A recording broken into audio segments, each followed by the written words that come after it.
घरहरू चाहिँ यही हो है। निकै राम्रो राम्रो छ।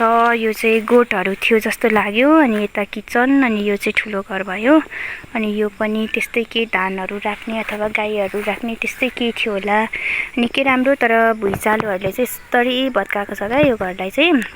यो घरलाई मात्रै होइन, प्राय यो सबै घरलाई नै भत्काएको छ।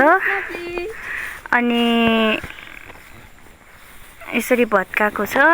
अनि प्राय सबै चर्किएको छ घरहरू चाहिँ, यसरी सबै चर्किएको रहेछ।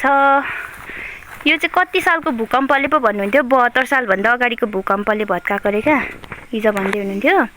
72 सालको भूकम्पभन्दा अगाडिले भत्काएको रे। उहाँहरू चाहिँ लगभग यहाँको हेरालहरू चाहिँ ताप्लेजुङबाट आउनुभएको रहेछ। अनि यता आएको नै 30 वर्ष भइसक्यो अरे। अनि जुन 72 सालभन्दा अगाडिको भूकम्पले भत्कायो त्यसपछि चाहिँ उहाँहरू चाहिँ सरेर तल जानुभएको रहेछ।